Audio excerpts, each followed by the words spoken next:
these traumas that kind of brought me to my knees, and realizing that, like Christianity just wasn't working for me anymore. That was another big, huge step, is to start questioning the beliefs I had both from childhood and all these kind of false beliefs that were planted in me of Christianity, that all this, I like to say Christianity is just like this big mansion, right? It's a beautiful mansion, and there's lots of rooms in this mansion, and there's a movie theater, and there's an indoor pool, and like it's a really nice place to be.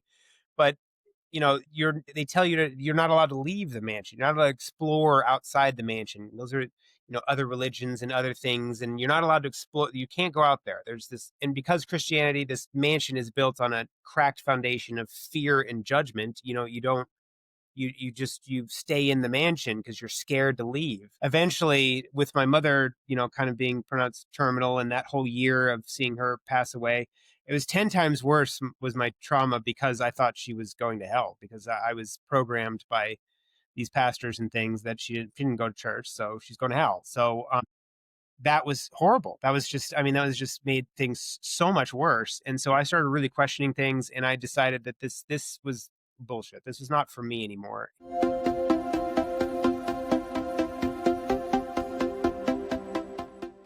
Welcome to your Wordless Podcast, the space where we redefine success, self-worth, and transformation.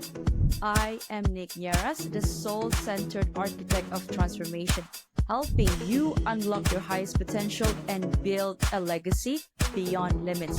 Now, whether it is self-mastery, career breakthroughs, or wealth creation, this is where change begins. Now let's dive in.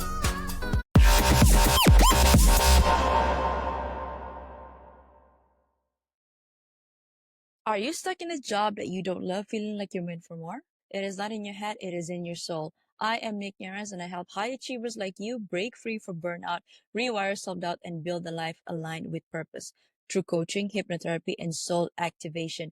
Because let's face it, real wealth isn't just about money, it is about aligned and happy heart, mind, and soul. Now, remember, you are worthy and you are enough. Let's transform your life together. Visit www.thenicknierasholisticlifestyle.com to begin. So, Justin, first off, right off the bat, can you share with us what was it like growing up as a Justin L. Shaw? Yeah. So growing up was not, looking back on it now, it was not the easiest of times. It was certainly, being a more sensitive person. I'm someone that needs to kind of talk more and be more open, and that just wasn't the household I was brought up in. It was mostly just me and my mom. My dad was around younger, but they got a divorce when I was pretty young, and so it was mostly just me and my mom growing up. And my brothers and sisters were much, much older. My parents are older, so everyone was kind of on a different path than a lot of parents and stuff. So they'd already they had already been married for 20 years by the time I came along. Wow. That was so that there was already crack in the marriage when I came along, and and then that surprise, and that kind of Mm. created a canyon. I don't have any. I don't think I had anything to do with it. They're two of the most stubborn people in the history of the world. I don't know how they lasted as long as they did. Honestly, I have no idea, because they were, a couple mules. I have no idea how they lasted that long, but they did. And but eventually, and I think that's why it lasted so long, because they were both so stubborn. Neither one of them wanted to like give up or quit. So it was like, but finally, I think they had to, and it was certainly for the best. But my mom and I just, we do things together, of course, but most of our time was spent kind of alone in our rooms. She had her own depression and anxiety disorders. From she was kind of so focused on her own pain from both her childhood growing up and the divorce and everything, that I kind of got forgotten about a little bit. So it was this. I grew up in front of a TV. I like to say, like, the TV was not a babysitter; it was a full blown parent. So that kind of raised me. It was, a lot of the American pop culture at the time, which has just become a part of who I am. And it's a big part of the book, and humor too. I grew up around a lot of the humor of the times, the Saturday Night Live, the movies, like all the Simpsons, and just all these things that made me laugh, because that took me out of my pain, right? Like that laughter was something that took me out of feeling this way. And Mm. love was not something it just wasn't a word that was mentioned in my home. Like my mom, it wasn't mentioned in my mom's home growing up, so she never mentioned it. So it just This was not a word that was used. So I had a very strange relationship with it. I had a hard time saying it. I had a hard time understanding what it meant. And that's bad. That's really bad. Humans, babies, they figured out in the 1980s, they had these adoption agencies and babies were coming in for adoption and they were taking care of them and they were dying and they were wondering why they were dying. And they figured out that, you had to hold the babies, which, on a biological way, that doesn't make sense. You feed something, you take care of it, it should live. Yeah. In humans, if you don't hold and love the baby, it dies. So I know now that I really missed out on something growing up. So that led to a lot of really tough times in teenagers and 20s. That was the dumpster period. That was a dumpster fire period of my life. Was pretty much up till my late 20s. Was I was just drugs and alcohol and just anything I could do to just release the pain, mask it, not release it. So just it was, I had spent nights in jails and rehab centers and halfway houses and even park benches. There's been nights where it was just had no place to go. It was tough. It's just really hard times, but I kind of came through that and I got sober, and that was kind of the first step in my spiritual journey. That it was kind of my walk with Alcoholics Anonymous and Christianity, and that kind of worked for a bit. Things just eventually got to the point where that wasn't working anymore, and I had a lot of traumas happen in adulthood that really brought me to my knees. A lot of death, a lot of grief, there's lots of it. Mother, sister, and friends, even son. Like I was really bad. I am so sorry. Yeah, yeah. He's not dead, but my fiance, who at the time has her own spiritual problems, she moved across the country and just cut me out of their life. They just turned off her phone and changed her number and just so I have hope that he's an infant, so he doesn't realize what's going on. So I have hope, one day I'll be reemerge. But it's a very strange grieving process in that I can't completely let go. It's so that Mm, it's been tough. But that part of that is how I came up with this whole new system of healing and stuff, because I knew there had to be, a better way and a reason for all this hardship my entire life. Like why, it just feels like I've just gotten beaten on. And so I was just at a point where I was just, asking, the universe, like, why, things really aren't going so well right now. What is going help me out? Like and that's when the idea for the book and kind of the career path and this whole new journey, which is a brand new journey. The book's only been out a couple 3 months, and I hope it to be the kind of seed that plants the career tree. But that's kind of a quick background of me. okay, my next question is gonna be, what is the exact backstory that actually led you to the book and the where you're at right now? So you're on this journey for how long already? I mean, we can never really tell because we're always, but there must be a pivotal moment, right? Where you said, Yeah, okay, now I'm on this journey right now. There's no turning back. yeah, Because yeah. once you That's see something, you can't really unsee it. Yeah, no, it's yeah, and that's yeah. I'll get into that's the airplane mode moment. I'll get into that in a second. But yeah, it was generally from these traumas that kind of brought me to my knees, and realizing that like Christianity just wasn't working for me anymore. That was another big huge step, is to start questioning the beliefs I had both from childhood and all these kind of false beliefs that were planted in me of Christianity, that all this I like to say Christianity is just like this big mansion, right? It's a beautiful mansion, and there's lots of rooms in this mansion, and there's a movie theater, and there's an indoor pool, and like it's a really nice place to be. But they tell you you're not allowed to leave the mansion. You're not allowed to explore outside the mansion. Those are other religions and other things, and you're not allowed to explore. You can't go out there. There's this, and because Christianity, this mansion is built on a cracked foundation of fear and judgment. You don't you stay in the mansion because you're scared to Mhm. leave. Eventually, with my mother, kind of being pronounced terminal, and that whole year of seeing her pass away, it was 10 times worse was my trauma, because I thought she was going to hell, because I was programmed by these pastors and Right. things that she didn't go to church, so she's going to hell. So that was horrible. That was just made things so much worse. And so I started really questioning things, and I decided that this was bullshit. This was not for me anymore. Hi, I'm Nick Nieras, your host of the Your Worthless podcast. Now, if these real raw stories hit home, don't wait. Please follow, like, and subscribe my Spotify and YouTube. For bite-sized inspirational reels, follow me on Instagram, TikTok, and LinkedIn. Don't wait. Your transformation starts today. Thank you, and bye for now. And I started questioning all the things I thought were true and holding down. And I started meditating, and I saw, like, instead of going to, pastors, I decided to see a shaman and really changed. I decided to explore outside the mansion. I decided to explore other religion and other traditions and other ways of healing. And I really like life outside the mansion. I can tell you that. You're I'm not you're going. never gonna go I'm back not going to the back mansion. in. I'm not going. The weather's beautiful out here. There's all kinds of mansions all over the place. I'm not going back in that one. So what happened was, this is crazy. This is a crazy story. So I was doing work with a shaman, and it had been about a month since I had done work, and I was meditating for the first time in my life. I didn't understand that. That's another thing that's kind of like in Christianity. It's like, oh, that's you're inching toward, you're kind of stepping out of the mansion Yes, yes, with yes, meditation. exactly. Like, Yeah. so I started meditating and really like getting into it, and it's hard at first, and but I started getting better at it, and after a couple months, and I started questioning these things that, and I started realizing, like, I had this moment of what can best be described as a bliss attack. It's what I call it. And I this love bliss that. attack was That's it, oxymoronic. Bliss, but an attack.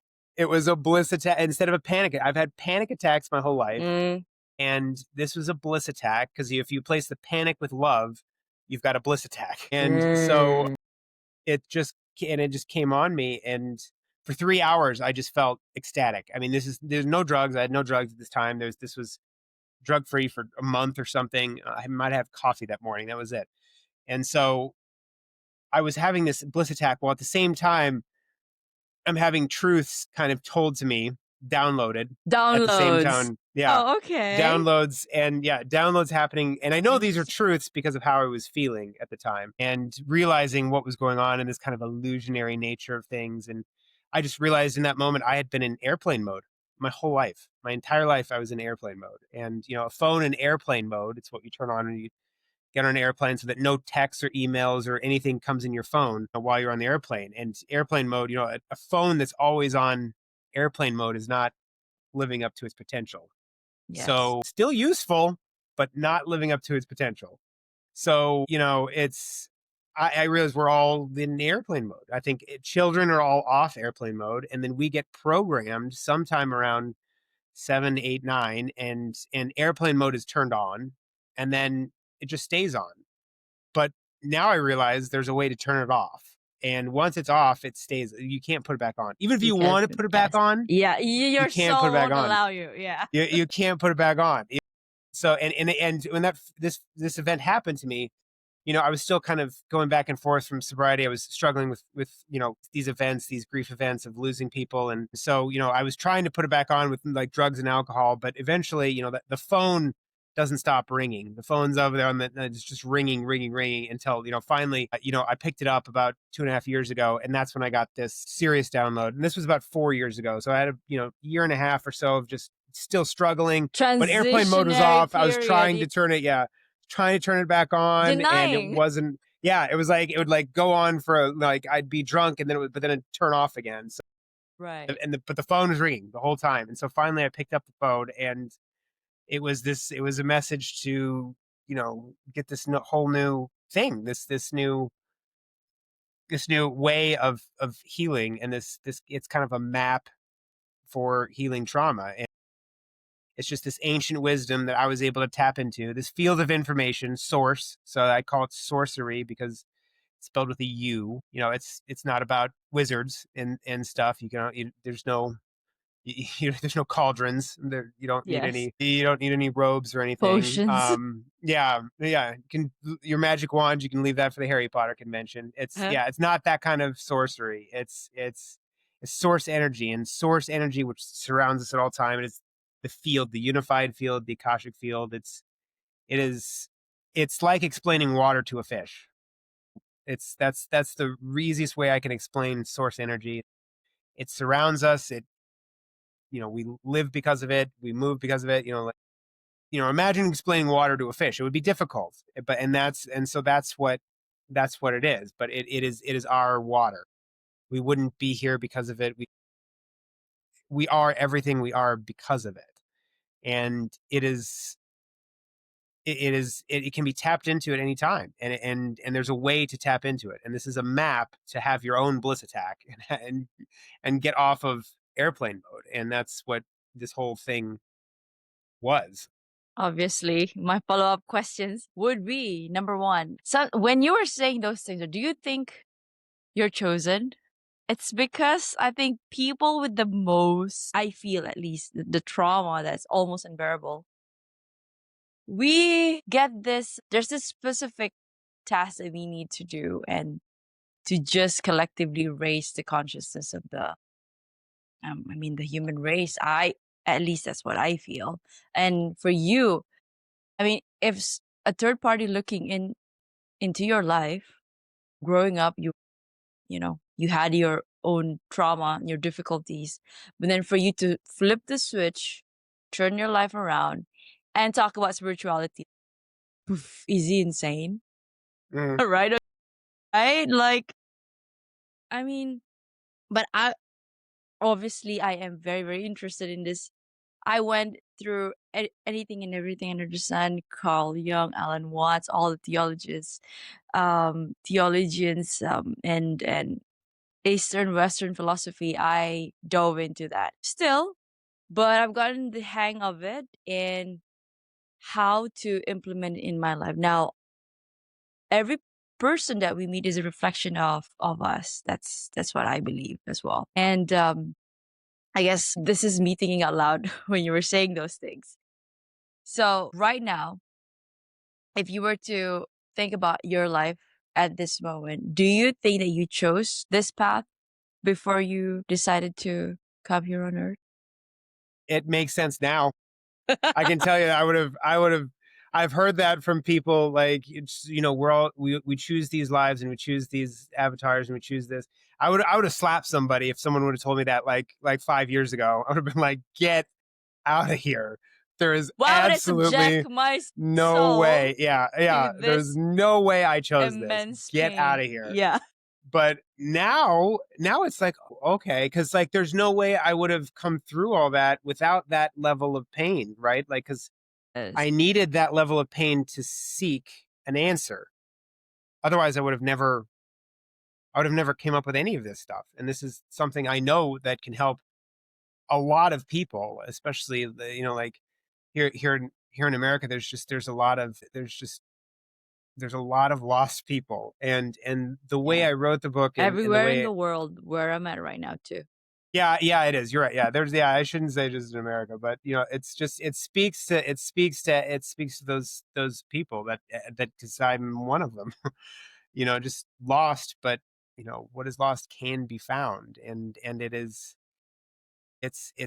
just this. It's a system. Like I said, so I kind of created it. It's like I did AA for a long time, and I had to think about like this download and how to structure it and how to make it make sense. And so, like the 12 steps of Alcoholics Anonymous. And I kind of thought, well, steps are good, but moving forward is fine, but moving up is better. So Yeah. I did 13 rungs, and the number 13 is extremely important because immediately you need to question your beliefs, because here in America, the number 13 is extremely unlucky. Oh. To Oh, yeah. where we don't even Friday have the 13 13th. floors. Yeah, Friday the For 13th. Yeah, we and we don't have in Asia, we don't have number 4 because it's number 4. yeah, because See? in Chinese language it's die means you die. Means you die. So all of the flats, the condominiums, it becomes 3A or 13A.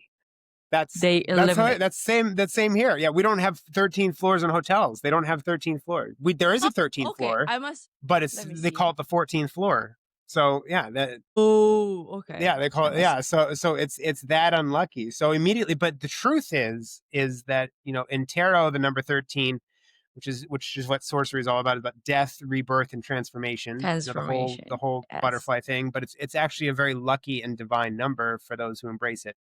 So immediately, the number 13, you need to start thinking about beliefs you may hold Yes. true that may not be true, because we're loaded with them. We've been programmed with all this bullshit over time, and there's so much of it that's not true. And I realize that, and there's so much truth that's been suppressed over time, and especially in particular, religion has done an amazing job at keeping people down and not letting people know who they actually are and what the Yes. actual truth is. And a truth is a truth until it becomes organized, and then the organization becomes more important than the truth itself. All religions are in preservation mode and try to keep. You need to know that you're not God. You need this conduit, and you're nothing. You're nothing, and you need God. But really, we're just reflections of that We source are a energy. reflection of his image. Yeah. We are, but that's not what they tell you in any religion. And so that's why I've just seen that we're doing this all wrong. Spirituality is not religion. They get intermixed, but they're very different things. Spirituality unites, religion divides. Spirituality is found, religion is taught. So they're very different things. And spirituality is just this amazing meshment of the two, science. It's always been science versus religion, these two things clashing, and one's this, but spirituality is both and. It's both science and religion, and it takes the best of both worlds and makes the truth, because there's truth found in religion, there's truth found in science, but there's also lies found in science, and there's lies found in religion. That's right. So, and the lies in science, you got to say, well, it's science lying. Well, it's the science, the dogma of science that if you can't prove it, it's not real. And Yes.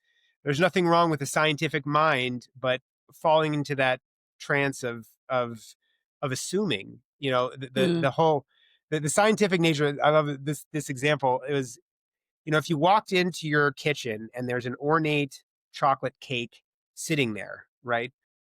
The science approach would say, well, all the ingredients must have collided together and superheated in a moment of just amazing random transaction, and just right there on your counter. Like, yes. that's what you believe? Like, because anyone else walking in there is going to be like, oh, mom must have baked a cake, or there's some intelligence behind this chocolate cake. It didn't just That's right. happen. And the That's right. universe is just too precise, too amazing to just happen. So there's truths and lies in both science and religion, and spirituality takes only the truths of both. I love that. I mean, okay, obviously I'm going to ask you about the 13 rungs of higher consciousness, right? Mm-hmm. So, higher elevation of consciousness. Talk to us. What is that first level and all the way up? Yeah. So there's three. Yeah, we definitely don't have time to get into all of them, but if there's all of it, yeah. I'll mention them, and if there's some that kind of stick out to you. So there's shadow work, a call for inaction, surrender to serenity, health is wealth, emotional alchemy, comfort in discomfort, attention to intention, goats over sheep, follow your bliss, instinct versus intuition, rose-colored contacts, and then there's, what is it? I think it said follow your bliss, and then the chakra life, and then assist leader. So those are the last one was assist leader. Assist leader. Okay, now two that my intention. Number one, shadow work, and instinct versus intuition. Break it down for us, please. At least for me. Yeah, sure. Yeah. So shadow work is number one for a reason. Is this what they call dark night of the soul? Yeah. This is getting in. This is making friends with your dark night. Your shadow is what was created, in times of in need, and it's something. It is the reactionary nature of us. So I say I'm a little bit Deepak, a little bit Tupac, right? That is the divine and the shadow. The sorcerer. I love that. Okay. Yeah, the sorcerer is the responder. The shadow is the reactor. So like a sorcerer responds, the shadow reacts. And that's big difference between the two of them. So getting in touch with your inner sorcerer is to know that there's a shadow, and it's not to make enemies or fight the shadow. A lot of it's like, slay your dragons, and I think it's more to make friends with your shadow and to just get cool with it, because your shadow can destroy your life. So the way that it works, I like to think of it in a car. So your shadow can be driving the car, it can be in the passenger seat, or it can be in the back seat. If the shadow is driving the car, it's like where I was in my 20s, which is just a dumpster fire of a life. It's just awful. You can't hold on a job, you can't hold on an apartment, you can't car. Like, I mean, your whole life is just a complete wreck because the shadow is driving the car.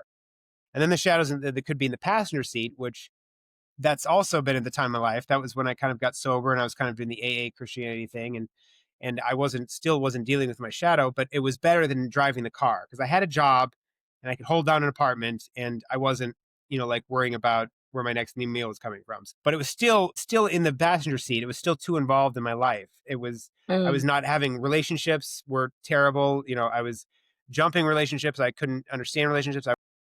Friends were like just impossible for me to keep. The shadow is still involved in my life, but now it's in the passenger seat or in the back seat because you can't kick it out of the car.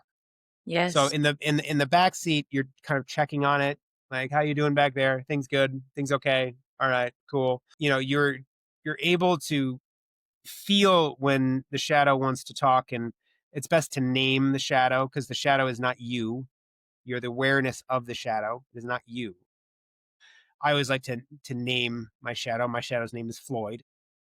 Um, I like to, I kind of feel when Floyd wants to act out or speak, and I have moments of pause that I can pause and be like, nope, and now I think instead of just react. I can respond to certain situations because we're always going to react in the moment. We're always going to have a reactionary. It's never to not react. Like someone cuts you off and then flips you off. You're going to have kind of this but, Mm, instead of, now there was probably a time in my life when I would, rev the engine, go, bumper to bumper with that person, follow them off the freeway.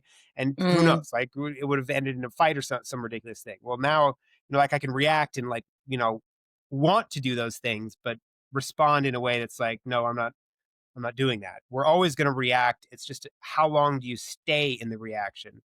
So, the shadow is the reactor. And if it takes charge, it reacts and then it takes over. Now you're in trouble. So it is to understand and respond to situations and not react to them. And the shadow is compiled of childhood traumas and limiting beliefs. That's what it's made out of. So part of my shadow is overcoming that whole Christian thing of people going to hell and all this garbage, and overcoming my childhood beliefs that were placed in me that I wasn't loved or valued or safe or any of these things that my mom never told me. She wasn't the type to disparage me in any way. She didn't verbally abuse. She was just kind of there.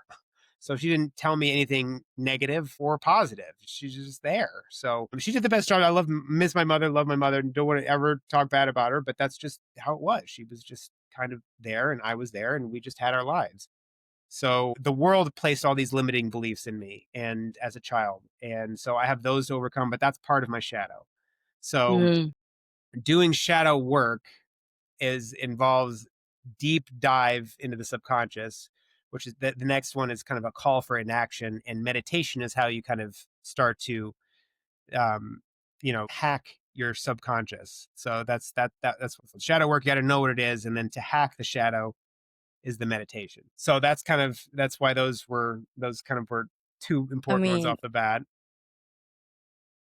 shadow work is, but some people that I talk to, they say it's important to do it if you really want to get on this path, really want to, if you're after the truth, it is one journey that you need to face or you need to get on to be on that path. Because if you don't, you are getting partial truths only. Usually, if you're here, if you're meant to do something bigger, I mean, if let's say you got the downloads from higher power, the source, but right now a person is trying to deflect that and they're trying to see whether this makes sense or not, because it will not make sense. It will not make sense. And if you think of anybody, if you try to even ask anybody around you. And somehow, on one side of the coin, you will have people that are meant to help you on this journey be attracted to you, but there are also people around you that will no longer resonate with where you have to be at in the next, basically your next path. And I had to be very discerning, or I had to learn to discern which one can stay, which one cannot. And I feel, because I'm talking, I think I'm bordering boundaries right now. And it means doing a shadow work also means people that are not meant to be on your path will fall off the radar. I mean, and it can be very sad and demotivating. But the key is to not stay in the shadow, in the pit, because I don't know. Have you ever had that, like, where you're like really down there and there's nowhere else to go but up, but you just feel like you've embraced darker your darker parts of yourselves, like really fully, but you're just, okay, I'm done here, let me go, I want to go up, what's next? And for me, it was a difficult journey, but sometimes I still ask. Right now, I'm more into letting go and tuning in, for sure, definitely. But at the time when I started out, I thought that this healing journey there's a specific timeline, and it's not. We don't have it. We don't have a specific timeline for this. We're forever healing until we're 6 feet underground. Mhm. Also, now I want to ask the second question, which is I think number 10 or 11, which is instinct versus intuition. Yes, yeah, that's a good one too because Yeah. they're very different, and How that's kind so? of what I I. always thought that these two are the same. Yeah, no, that's yeah, and they're not. So that's what everyone kind of they use them interchangeably, but they're very different. So instinct is a kind of reactional, fear based reaction system, which we do need. However, many people who suffer trauma, their instinct is turned up way too high. So their instinct now, so I like to say, so if you're walking home from work and there's a car coming towards you and there's a gun hanging out, this is an instinctual time to react and jump in the bushes, right? Like so you don't get shot. This is a survival. Instinct is a survival thing.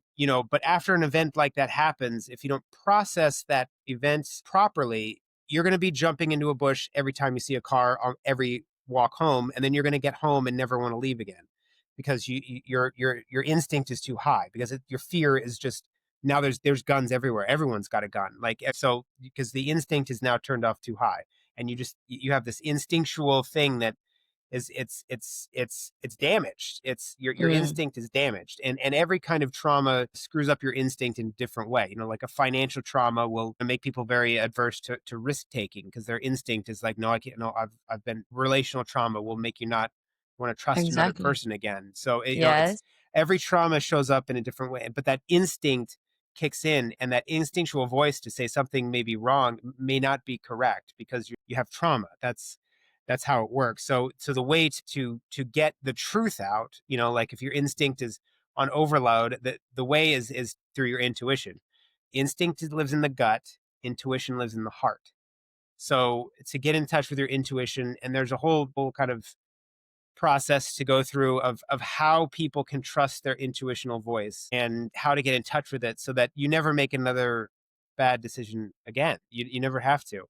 There is a voice, the higher self, which is the self out there that is that source energy. It's all kind of intuition, higher self, source. It's all the same thing, just different names. But it is the you that is looking at you. And your higher self can lead you to amazing things. It's like the GPS, on your phone. We need to trust source like we trust our phones, which sounds crazy, but that intuitional sees the whole picture. It sees from you being born to you ending and the whole journey in between, and it's got it mapped. Fortunately, if you make a wrong turn, like what we tend to do, it'll redirect, just like in a map of Google Maps, or it'll redirect you and find you up, but it's going to be the longer route. And it'll even Mm, warn you if there's like speed traps in the way, or it has that kind of system, but we have to know how to talk to it. And you can ask questions through the heart, So I do things like you have to clear your mind first. So I tell people, 4, 5, 6, in for 4, hold for 5, out for 6, and you do that 5 times. That's going to clear your mind. Now your mind is clear to ask a question. You place your hand in your heart. You ask a question, yes or no. That's the best way to start it. And you ask a question after you've cleared your mind, and you'll get an answer. Before you even finish the question, the answer will come Yeah. in. Usually. Yeah, before you Usually even like that. before usually, it's and that's the answer. But the thing is people don't trust that answer. Exactly. Then they're like, well, is that really? It Are is. you sure? Yeah, exactly. That's what it is. And then you shove it through your monkey mind, and then it, like, no, you have to have faith in source, like you have faith in your phone. If you type in an address, you're not going to listen to someone else that tells you to go a different way, because you've placed all your faith in your phone.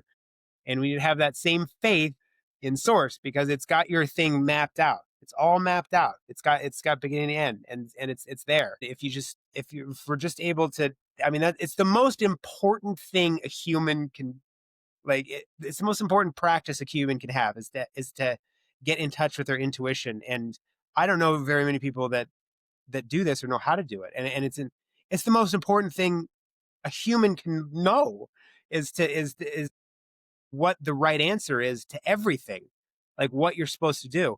And a lot of times, like, it's the problem is it comes in is because we emotionally want something else. Is this person Yes. right for me, right? Like, and you want your We intuition to say try to yes. rationalize, okay, Yep. but he's this, Yep. this. Yep. I Yep. mean, That's the we biggest already one. form a bond. Yeah. It's like, I'm But getting you're a saying, no, but yes. but but I'm thinking yes. So I mean, it can't be right. It can't be, because he's just too, I mean, look, he's just too perfect. And what do you know? A year later, you're getting your Not locks even. changed. Yeah. Or, yeah. 6 months later, you're getting your locks changed, and Yes. and you have to change your phone number, and you have to block them on Instagram, and Yeah. well, because you didn't listen. Exactly. And it's because you never have to ask anyone. Is this, what do you think about that? You don't. There's no need to ask anyone about anything. You already know. You already know. So that whole rung is extremely important, because it's separating these two.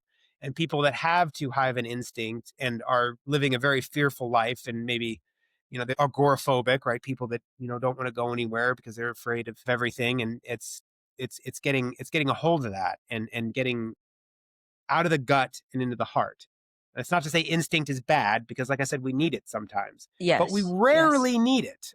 As in today's Exactly. society, Right. we Yeah. rarely need it. Like, I mean, the whole thing with instinct is, that, we're not, we don't have to run for tigers anymore. But the thing is now we see our coworkers and in-laws as the tiger. And now Yeah. that fight or flight system is going, and is Mm. making us make irrational decisions, and not thinking with the heart, because we're in this constant fight or flight. It's just there's a way to get through that. So that's what that's all about. I notice every time when I clear my, when I have an intention and I have a question just pop into my mind, I would ask the question. And even after finishing that question, something would happen around me. Yeah. Yeah. That's I would that's how it say, works. Yep. like, should I, okay, so for example, you're talking to somebody, right? But then deep down, the lessons that they're meant to provide you with has already ended, but you kind of felt like, oh, this, there could be more. There's potential for more. But deep down that, okay, it's imperative for you to get to where you're at right now, but for the next where you're going, maybe they're not the right, not maybe, they're not gonna serve you for, they're not gonna be there for your highest good, okay? They're not for your highest good. So every time I try to ask that question, just today actually, before coming onto the show, I was washing some clothes and I had this question, and something happened, like I don't know what was it, the clothes, the hanger just dropped, and I'm like, Okay, I get what you're saying. And now coming onto the show and hearing you say this, it's just reinforcing that, okay, Nick, it's so, but you just need time to really get your emotion cleanse. Because when you're, especially when you're connected and you, because I rationalize everything. I used to be an accountant. It doesn't have to, and you don't have to be accountant for you to rationalize things, but you take calculated risk on things, right? And so things like this, oh, from the start, okay, I think this person checked all the boxes, but still it's not. So, but why? You have that debate with your higher self, but why? Mm, Then the higher self said, yeah, it was necessary, but for until now, but after this, for you to level up, you want to level up, right? You have your own vision. So you got to let go so that the new one can come in. And that new one could be opportunities or relationships, and doesn't have to be romantic, platonic as well. So I guess what I'm trying to say here, listening to your intuition can be very contrasting to what you believe and what the mind believes in. But trust it somehow or nevertheless. Just yeah, it's trust. when those two kind of align. It's not listening to your mind or your heart; it's getting them aligned. Align. And that's the thing. It's like, oh, you don't listen to your mind. It's you just need them aligned, and then that way, like now you've got mind heart coherence.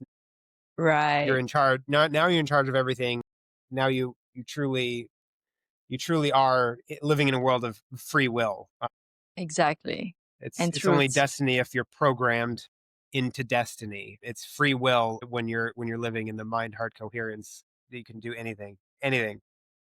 Thank you, Justin. Wow. This was amazing. So, emotional alchemy.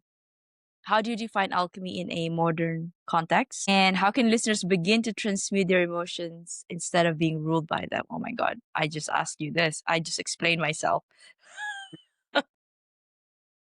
Yeah, no, that's a really important one too. I mean, it's we already have these emotions that come to us, and they can be alchemized into different things. So pain is can be alchemized into motivation. Fear can be alchemized into fascination.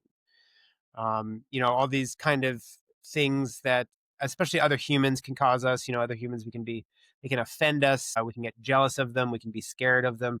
All these kind of negative base emotions. So alchemy is, but the base metals turning into gold. And so you're turning these base emotions into elevated emotions like love and joy from, you know, via acts like forgiveness and letting go, but also, curiosity is a big one. And I tell people this all the time, like especially when dealing with people, uh, there's a lot, of course, there's a lot into forgiveness and letting go that you can alchemize a lot of those, you know, part of things is with the shadow is, if you're not letting go and forgiving, you can react to that situation where the guy cut you off in the freeway and you're chasing after him. You're not actually pissed at that guy for cutting you off. You're pissed at your father for not being there. You just don't realize it in that moment. No, that was And you deep. shoot off. Yeah, Yeah. that's really what it's truly what it is.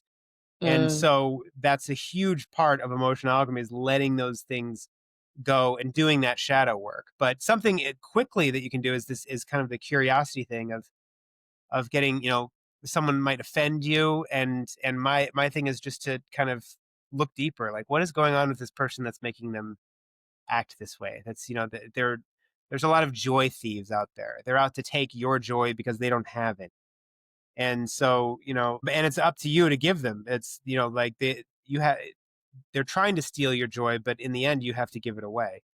And so if you get curious about people and about why they're acting the way they are and what's happening inside you, if there's some jealousy coming up, alchemize that into something positive. What is it about this person that's making me jealous? There's something I respect about them. There's something I want. What can I change to be more like that? And so now those base emotions are already there. Don't just let them go. Alchemize them, turn them into something positive. And now you've, instead of just like, there's a whole kind of let go theory and this whole trend of letting go, and letting the emotions go in that moment is better than letting them simmer and take over, certainly. But what is good about letting these emotions go is also what's bad. You're also kind of distancing yourself from that person emotionally, which is good and bad. It's good to kind of but it's also like you're distancing yourself from that person. So, get curious. Get the best way to do is, instead of let them, study them and see like what, and it just creates this different feeling. Now you're kind of feelings of, like, or if you're fearful, or there's a competition and you're scared of what about this, you're getting deeper and you're creating a connection with that person now. And so now, instead Yes. of just pretending they don't exist and just whatever, I don't care, now you're kind of Oh my creating a God. deeper something deeper with them. So yeah, Yes. that's what that's In the kind of ethers, all and it's about. your awareness looking at it, right? You're not confronting them with that, but it's your awareness of looking at these two souls objectively from a third point of view, third person point. Yeah.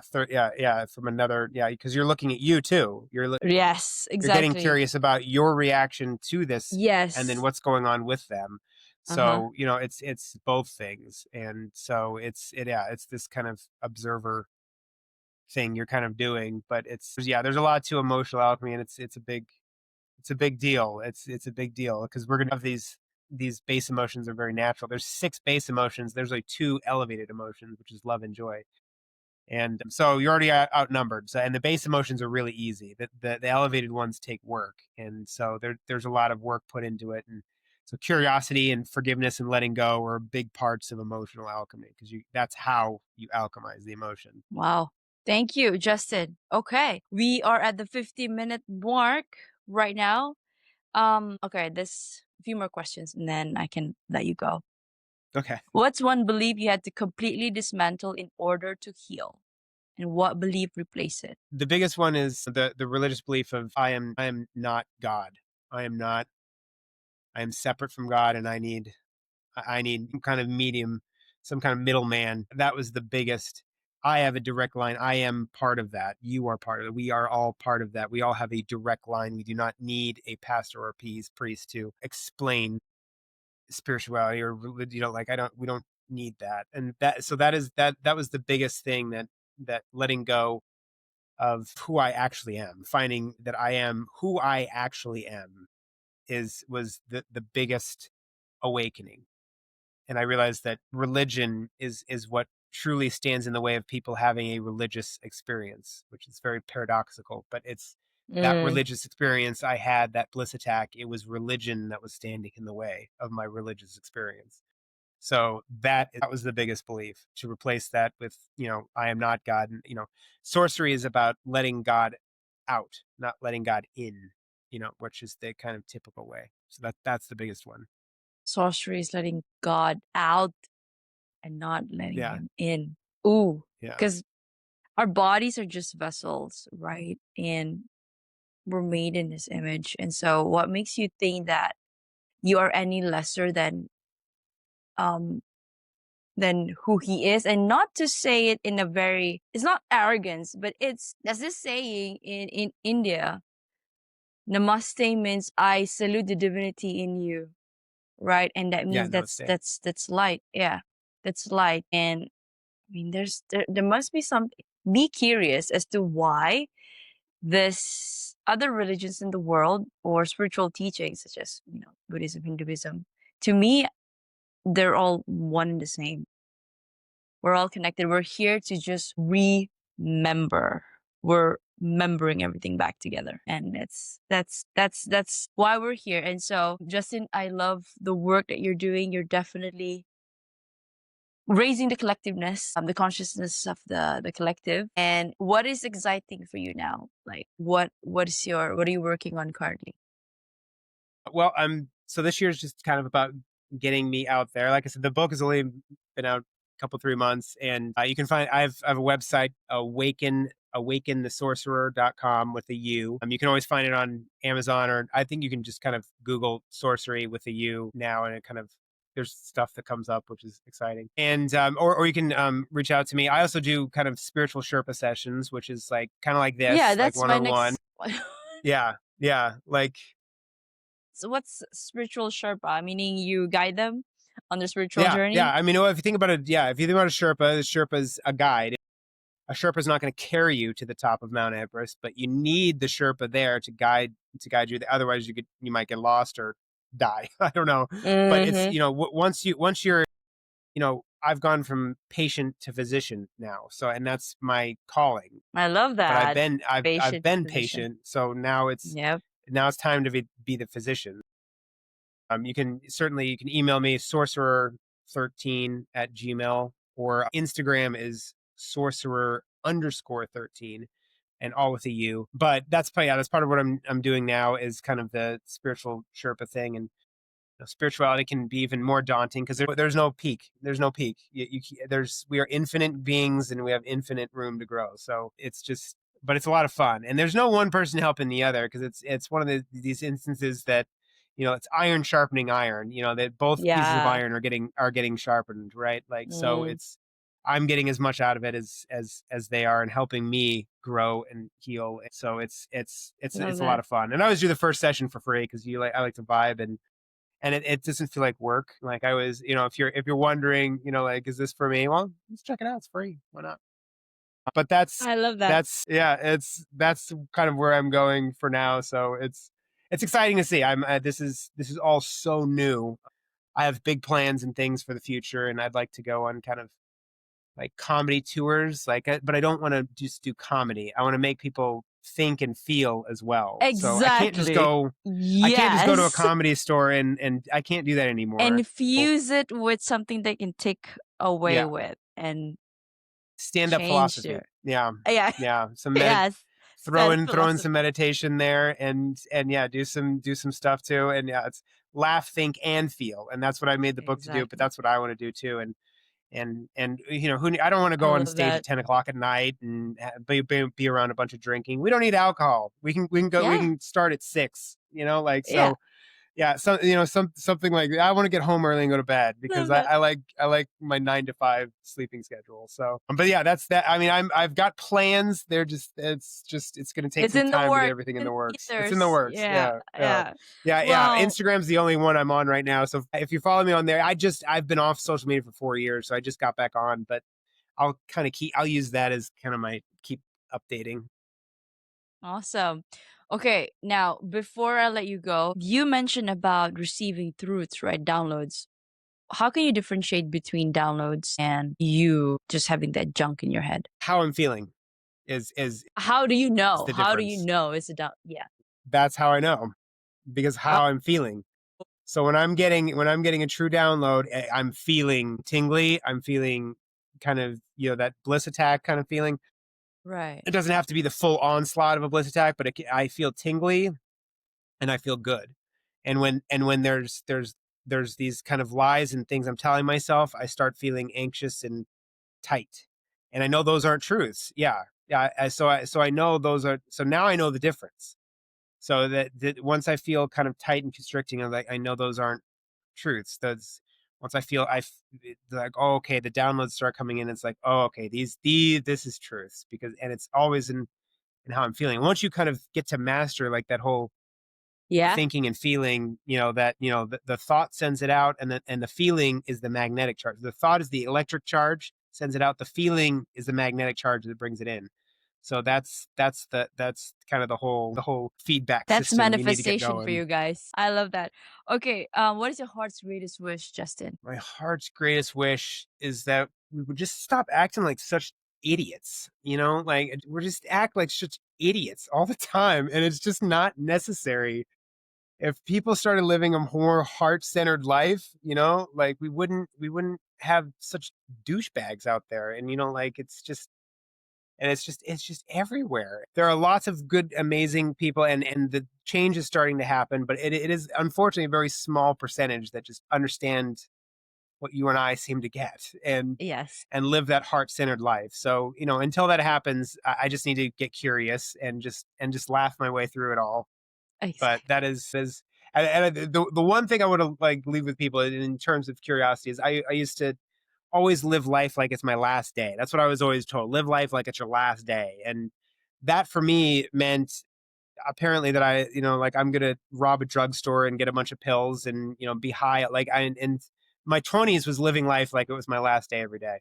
If it was my last day tomorrow, I wouldn't get up. I probably wouldn't meditate. I wouldn't do my yoga. I wouldn't go work out. I wouldn't do all these healthy things because it's my last day. And I would probably go get drunk and sit on and just because it's my last day. Who cares? That's a horrible mentality. If you start living life like it's your first day and get curious about like your environment, like a childlike curiosity, it's your first day. Also, in your first day, you're planning for the long haul. You're going to be here for a while. So start making good routines, and it's your first day. You got a long way. So stop living life like it's your last and start living life as your first. That's my favorite thing. I love that. Okay, so I have this last question. If you could create a quote for you to leave to the audience listening and the world as your legacy, what would it be? Would it be that start living your life as if it's your first day, or do you have Probably, something but else? I also like the journey is the destination. That's one of my favorite quotes too. Whoa, I love Yeah, that's a good that. one, huh? The journey is the destination. The journey is the Yes, destination. I yes, tell because myself that all the time because I get caught up in wanting the destination because I'm exactly. at And this then I'm because at the our very mind, beginning stages of what I want, right? Like and what I want is something big and out there, but I have to remind myself that it's coming, but the it's journey is coming. the destination and to not get caught up in the destination because the journey is the destination. I love that. Wow. Okay, I am gonna use that. I'm gonna add that to my list of mantras as well. So thank you, Justin. Excellent. Before we You're welcome. wrap this interview up, do you have any last messages to our listeners? Healing is out there. It's just hope is out there. Healing is out there. No matter what you're going through, no matter what, I promise you, the pain. I didn't think the pain could get any worse. And what doesn't kill you makes you stronger. It's an old adage, but hope is out there, and healing is out there, and transformation is out there. But you got to go get it, and it takes work. When you cross the river of change, expect a massive undercurrent of discomfort. But that other bank is beautiful because I crossed that river and it's beautiful and it's possible and it's doable. Wow. Okay. Well, that is a wrap on today's inspiring episode with Justin L. Shaw.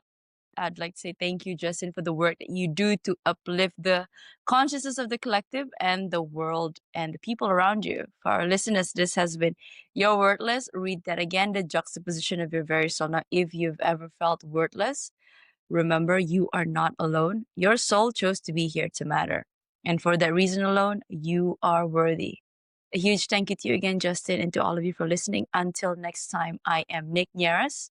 Keep shining, keep growing, and always remember you are worthy and you are enough.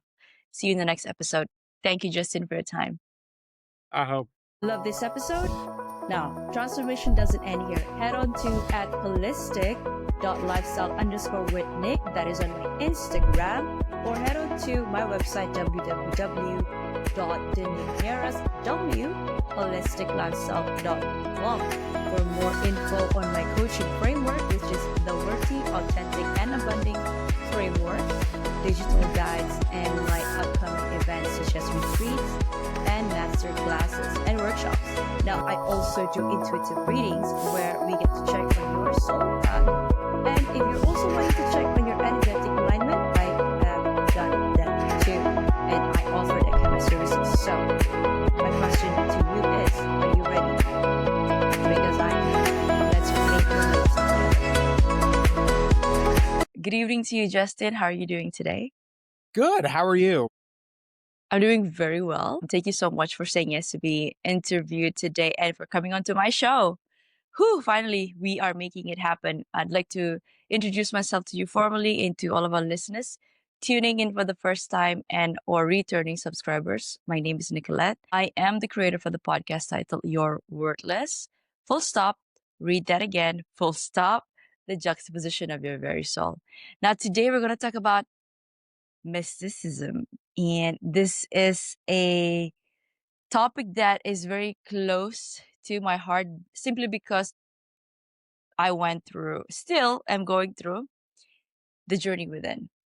Let's just say spiritual awakening, right? Since 2019. So it's been 6 years since I had my first experience, and that was my divorce. And so when I saw your profile, I was like, okay, we have to have him on the show. Justin, if you'd allow me, I'd like to introduce you to all of our listeners first, and then we can get right into our conversation.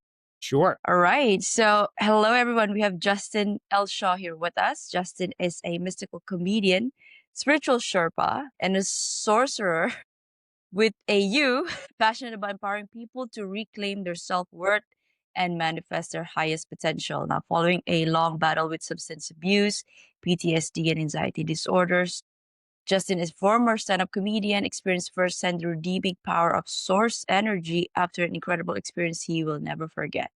Okay, we definitely need to dive into that. A little bit of Deepak and a little bit of Tupac. With a sharp comedic edge, Justin challenges the status quo and empowers people to wake up and live their truth with his new book, Sorcery 101, 13 Rungs to a Higher Elevation of Consciousness. A new system designed for sourcing a spiritual revolution. Welcome to the show, Justin. Thank you. It's good to be here and there and everywhere, whatever time it is, wherever you are in the world. Time's not real Everywhere anyways. and anywhere at the same time, right? Time is a construct.